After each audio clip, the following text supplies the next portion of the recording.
আজ মন চেয়েছে আরেকটি ব্লগে আপনাদের সবাইকে জানাই স্বাগত। দেখতে দেখতে আবার এসে গেল গণেশ পুজো। প্রতিবারের মতো এবারেও আমি আরাধনা করেছি গণপতি বাপ্পার। চলুন আপনারাও সঙ্গী হন আমার সেই আরাধনায়। আপনাদের সবাইকে শুভ গণেশ চতুর্থী।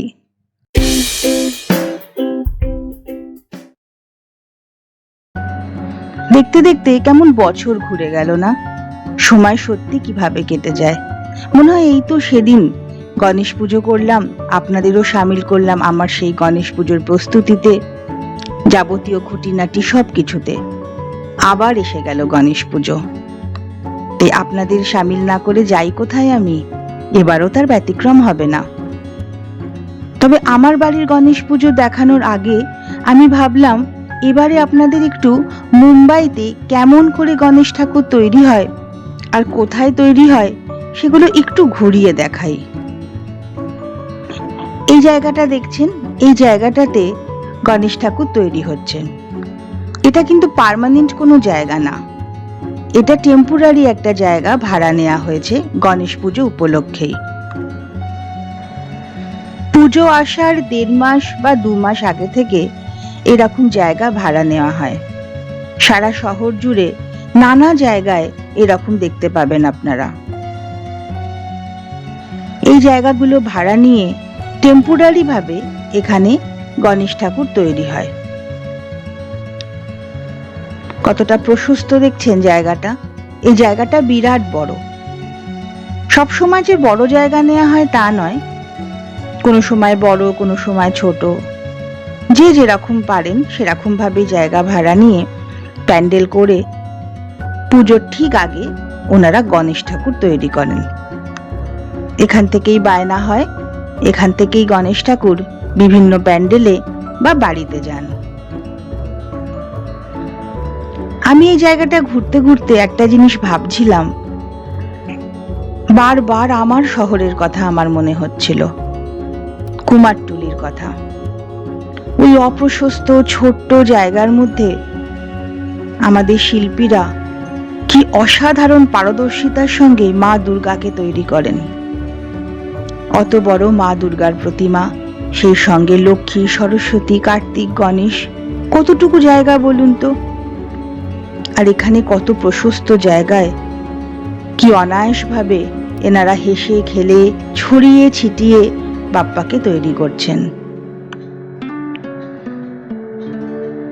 কি জানি ভবিষ্যতে হয়তো কুমারটুলির একটু চেঞ্জ হবে, একটু পাল্টাবে চিত্রটা।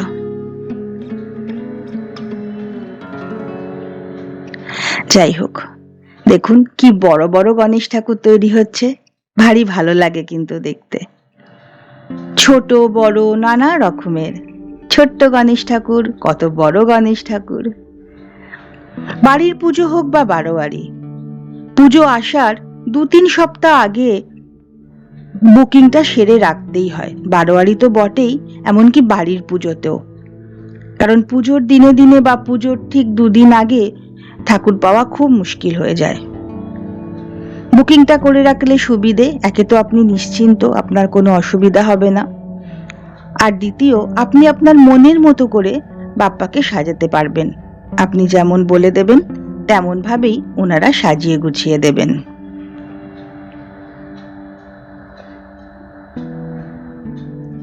মুম্বাইতে কিন্তু বেশিরভাগ ঠাকুরই তৈরি হয় পিওপিতে বা প্লাস্টার অফ প্যারিসে। যদিও এখন অনেকেই মাটির ঠাকুর বা ইকো ফ্রেন্ডলি ঠাকুরের দিকে ঝুঁকেছেন।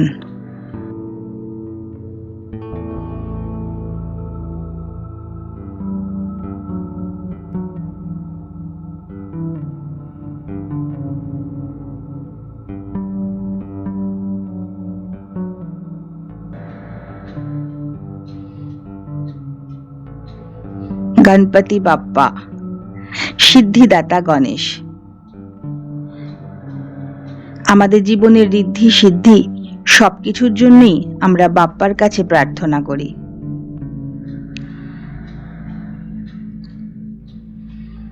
এই জায়গাগুলো থেকে বাপ্পা সরাসরি চলে যাবেন কোনো না কোনো প্যান্ডেলে, আর ছোট ছোট গণেশ ঠাকুর কারুর না কারুর বাড়িতে। এখানে প্রায় প্রত্যেক বাড়িতেই গণেশ পুজোর আয়োজন করা হয়। ইকো ফ্রেন্ডলি ঠাকুরের কথা বলছিলাম না, দেখুন এই গণেশ ঠাকুর মুলতানি মিট্টি দিয়ে তৈরি, ভারী সুন্দর না?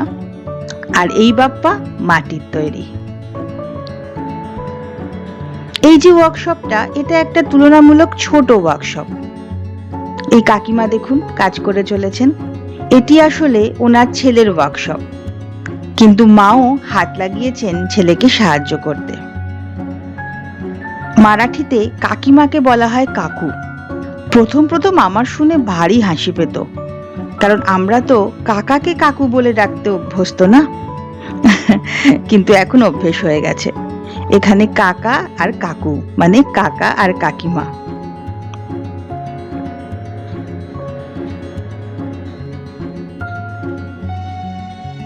এই সমস্ত বড় বড় ওয়ার্কশপগুলো থেকে এবার বাপ্পা সরাসরি চলে যাবেন প্যান্ডেলে। তাই আমিও তাড়াতাড়ি করে রেডি করে ফেলছি আমার ঘরেতে বাপ্পা আসার প্রস্তুতি। দু একদিন আগে থেকেই ডেকোরেশনগুলো না করে রাখলে না বড্ড অসুবিধা হয়। একা হাতে সবকিছু করা তো, তাই এগুলো অন্তত আমি সেরে ফেলতে চাই খুব তাড়াতাড়ি। বাপ্পার এই আসনটা এবারে নিয়েছি, বাপ্পার পাগড়ি আর ধুতি এই দুটো অবশ্য আমি কলকাতা থেকে নিয়ে এসেছি। আর এই উত্তরীয় আর আসনটা অবশ্য মুম্বাই থেকেই কেনা। আমি এবার একটা অদ্ভুত কম্বিনেশন করেছি না, অরেঞ্জ কালারের সাথে মফ কালার। মনে হলো ভালো লাগবে। পুজোর আগের দিন আমি সকালবেলায় বেরিয়ে পড়েছি বাজার সেরে রাখতে। পুজোর দিনে তো প্রশ্নই ওঠে না, আর সন্ধে হলেও প্রচন্ড ভিড় হয়ে যাবে। এখনো যথেষ্ট ভিড় আছে, কিন্তু সন্ধেবেলা তো পাই দেয়া যাবে না। আমার বাড়ির কাছে মীরা রোড বাজার। আমি সেখানে গিয়েই প্রয়োজনীয় জিনিসপত্রগুলো যতটা তাড়াতাড়ি সম্ভব কিনে নেওয়ার চেষ্টা করছি, কারণ বাড়িতে এসে এগুলোকে আবার গুছিয়ে পুজোর বাদবাকি কাজকর্ম করে সেগুলোকে সব রেডি করতে আমার অনেকটা সময় লেগে যাবে। পুজোর সময় প্রসাদ দিতে গেলে কলা পাতাই শ্রেয়, তাই না বলুন? বেশ অন্যরকম একটা ফিল হয়। আসলে ছোটবেলা থেকে এটা দেখি অভ্যস্ত তো, তাই কলা পাতাটা দেখেই আমি কিনে নিলাম।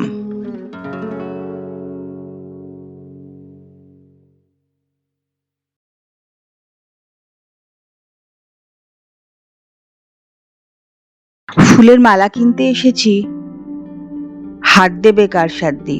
এই বড় বড় মালাগুলো বলছে 700 টাকা করে দাম।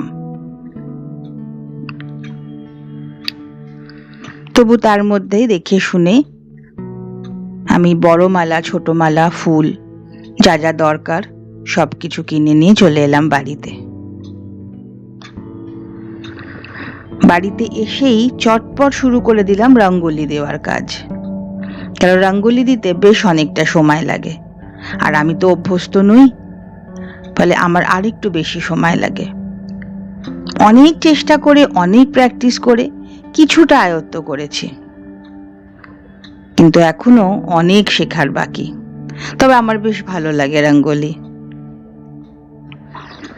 বিশেষ করে গণেশ পুজোর সময় আর দিওয়ালিতে রঙ্গোলি দিতে খুব ইচ্ছে করে। তাই যেমনই পারি একটুখানি হলেও আমি একটু রঙ্গোলি দিই।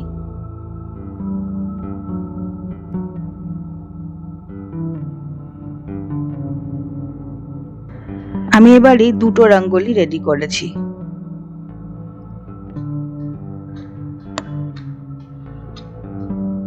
প্র্যাকটিসটা একটু ভালো হওয়ার দরুন একটু উন্নতি হয়েছে, কি বলুন? আর সেই সঙ্গে দ্বারঘটগুলোকেও রেডি করে নিলাম। প্রতি বছর ওই শুধু মাটির ঘট দরজার পাশে থাকে, ভালো লাগে না। এবারে ভাবলাম ওদেরকে একটু নতুনত্বের টাচ দিই। মোটামুটি আমার রঙ্গোলি দ্বারঘট এগুলো সবই রেডি হয়ে গেছে, তাই বাদবাকি জিনিসগুলো একটু গুছিয়ে নিয়ে জায়গাটা পরিষ্কার করে নিই। দ্বারঘরটাও বসিয়ে দিই, যতটা কাজ এগিয়ে রাখা যায় আর কি।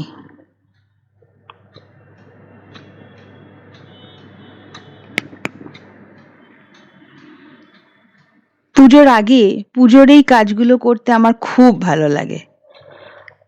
খুব ব্যস্ততা থাকে ঠিকই, কিন্তু এই ব্যস্ততাতেও আমার এত ভালো লাগা জড়িয়ে থাকে, একটা এত আনন্দ লাগে, একটা অদ্ভুত অনুভূতি।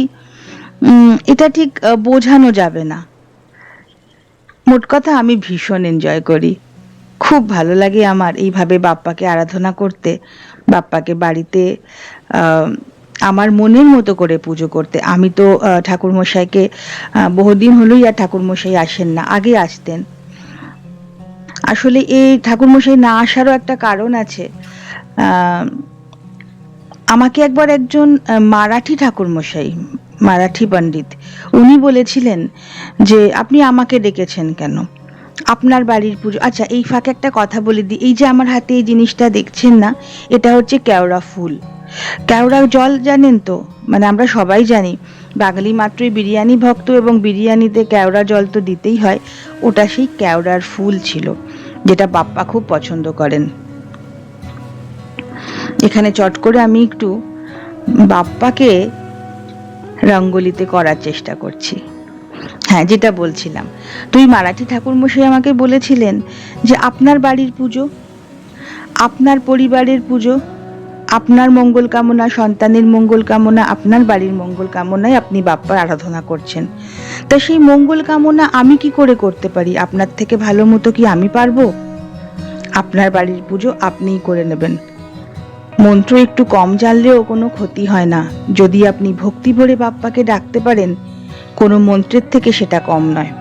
তো সেই কথাটা এমন ভাবে আমার মনে ঢুকে গেছিল, মানে অন্তরে গিয়ে যেন সেইটা আমার একটা জায়গা করে নিয়েছিলাম। সত্যিই তো, তাহলে আমি আমার মতো করে বাপ্পাকে আরাধনা করব, মাঝখানে তো কারুর দরকার নেই। তারপর থেকে আমি আমার নিজের মতো করেই বাপ্পাকে আরাধনা করি। দেখুন, আপনাদের সাথে গল্প করতে করতে পুজোর দিন সকাল এসে হাজির। সকালবেলা প্রথমেই আমি বাপ্পাকে স্নান করিয়ে নিলাম।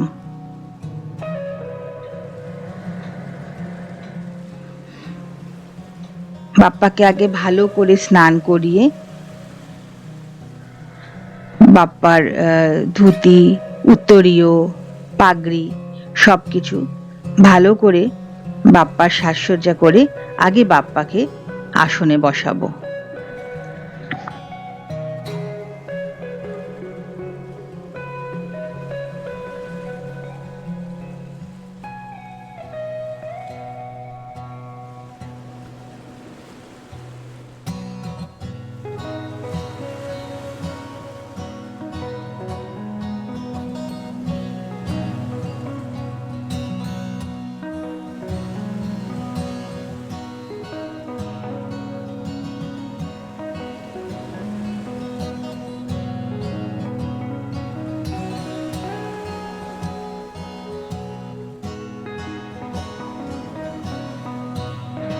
ভালোই লাগছে, কি বলুন?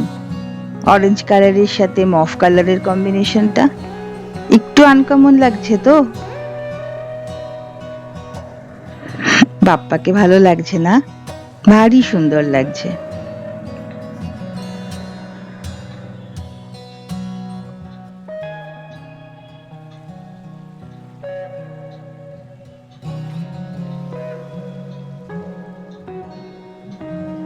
আমি দুটো হার কিনেছিলাম, একটা গোলাপের আর একটা অর্কিডের।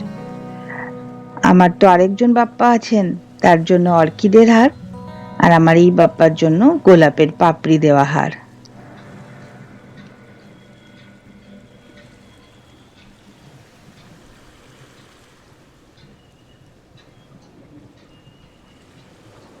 আমার দুই বাপ্পাই সেজেগুজে রেডি।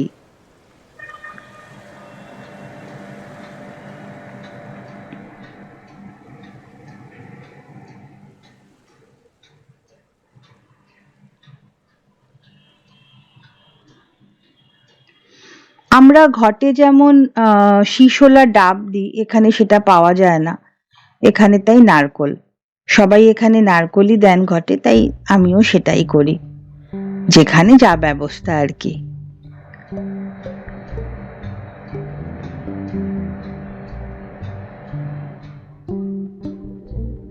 ইতিমধ্যে আমার বোন আর বোনের হাজবেন্ডও এসে গেছে। পুজোর দিনে বাড়িতে লোকজন না থাকলে ভালো লাগে বলুন তো? আর বিশেষ করে আমরা যারা নিজের শহর থেকে সবাই থেকে এত দূরে থাকি তাদের তো বটেই।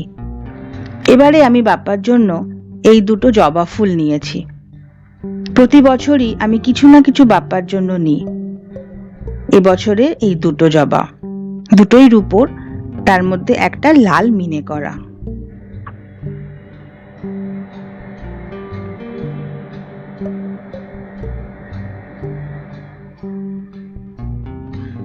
আমি এবার ভোগ রান্না করতে যাব, কিন্তু তার আগে বাদবাকি জিনিসগুলো একটু গুছিয়ে নিই। এগুলো সব গুছিয়ে নিয়ে তারপরে আমি যাব বাপ্পার জন্য ভোগ রান্না করতে।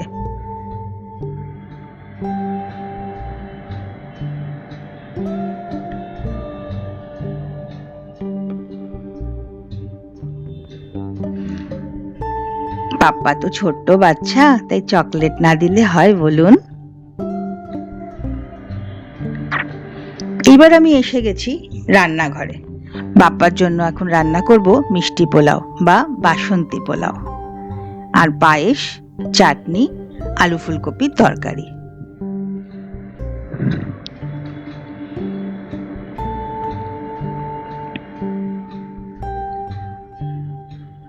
পায়েসটা আগে বসিয়ে দিলাম, কারণ পায়েসটাকে তো ঠান্ডা হতে হবে।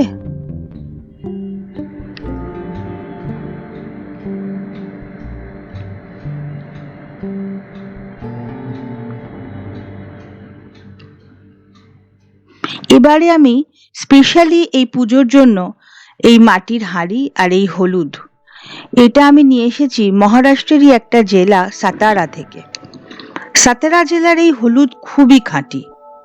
সাতারা একটা গ্রাম, সেই গ্রামে মানুষ ঘরে ঘরে এই হলুদ তৈরি করেন, নিজেরাই হলুদের চাষ করেন এবং হলুদ গুঁড়ো বানান।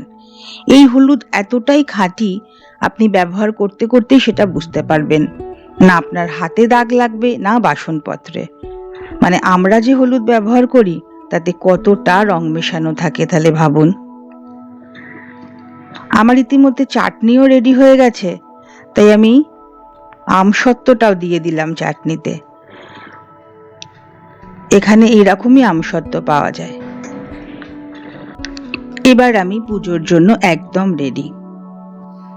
ফুল, ফল, মিষ্টি, ভোগ সবকিছু বাপ্পার সামনে নিবেদন করলাম। বাপ্পাকে মনে মনে জানালাম, আমার ভুল ত্রুটি ক্ষমা করে এ সব কিছু তুমি গ্রহণ করো বাপ্পা।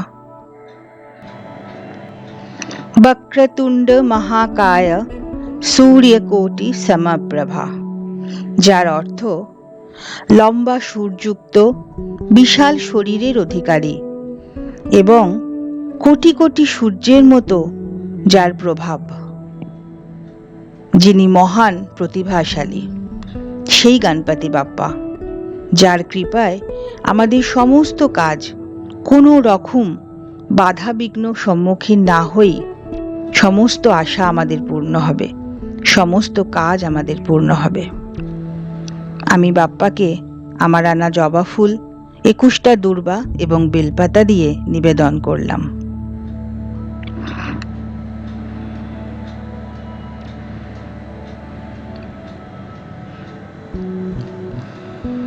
বাপ্পাকে আরতি করার সময় একটি মারাঠি ভজন গাওয়া হয়।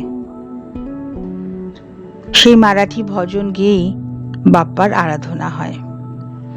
সুখকর্তা দুঃখহর্তা वार्ता विघ्नाची, निरबी पुरबी प्रेम कृपा जयाची, सर्वांगी सुंदर उटी सिंदूराची, कंठे शोभे माल मुक्ता फलांची।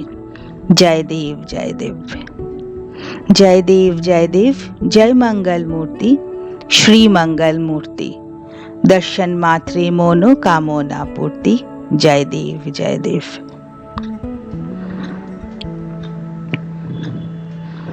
এই গানটি গেয়ে যখন সবাই আরতি করেন, অদ্ভুত একটা পাওয়ার, অদ্ভুত একটা ঊর্জা, অদ্ভুত একটা শক্তি যেন চারদিকে আপনা থেকেই যেন তার একটা উৎপত্তি হয়।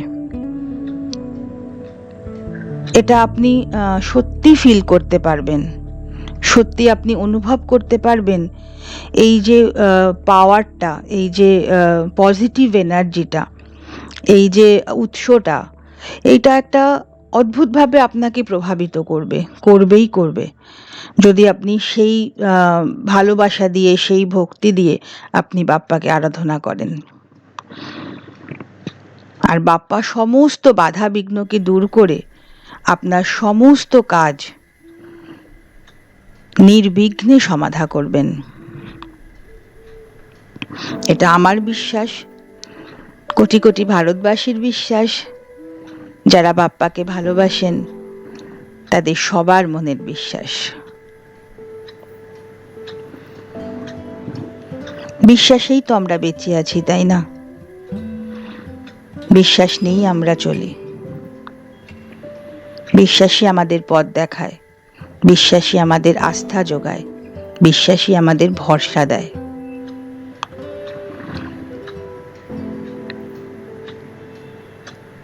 আরতি আমার হয়ে গেছে, সকালের মতো আমার পুজো শেষ। পুজো শেষে আমরা প্রসাদ খেয়ে সবাই মিলে বসে পড়েছি সেলফি তুলতে। এগুলোই তো থেকে যায় না মনের মণিকোঠায়। পরে যখন বারবার ঘুরে ঘুরে দেখি তখন মনে পড়ে এই দিনে এই করেছিলাম, আচ্ছা এই শাড়িটা পরেছিলাম, আচ্ছা গণপতি পুজোর দিনে 2024-এর গণপতি পুজোতে আমরা এইভাবে সময় কাটিয়েছি। আস্তে আস্তে সন্ধে এসে উপস্থিত। সন্ধে হবার সঙ্গে সঙ্গেই আমি রঙ্গোলির চারপাশের প্রদীপগুলো জ্বালিয়ে দিয়েছি। ভারী ভালো লাগছিল দেখতে। আমি নিজেই একটা অদ্ভুত ভালো লাগায় ভরেছিলাম। আমার না এসব ভীষণ ভালো লাগে, মনে হয় আমি এসব নিয়েই থাকি। সন্ধেবেলাতেও বাপ্পাকে সন্ধ্যা আরতি করতে হবে, আর সেই সঙ্গে অল্প করে একটু ভোগও নিবেদন করব। বেশি কিছু না, সুজি আর লুচি। এই হবে আমার সন্ধেবেলায় বাপ্পার জন্য ভোগ। সেই মতো আমি লুচি বানিয়ে নিলাম, সুজিও রেডি করে নিয়েছি।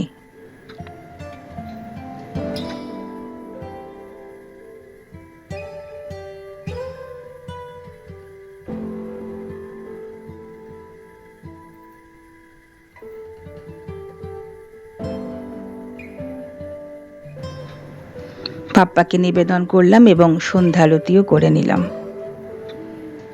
এবারকারের মতো আমার বাপ্পার আরাধনা শেষ হলো। তবে বাপ্পা আরাধনা তো শেষ হবে না, কোনো সময় শেষ হতে পারে না, তা চলবে প্রতি মুহূর্তে, প্রতিনিয়ত, প্রতি পলে, প্রতিক্ষণে। আজ আমি এখানেই আসি। আপনারা সবাই ভালো থাকবেন, সুস্থ থাকবেন, মনের আনন্দে থাকবেন। গণপতি বাপ্পা মোরিয়া, মঙ্গল মূর্তি মোরিয়া।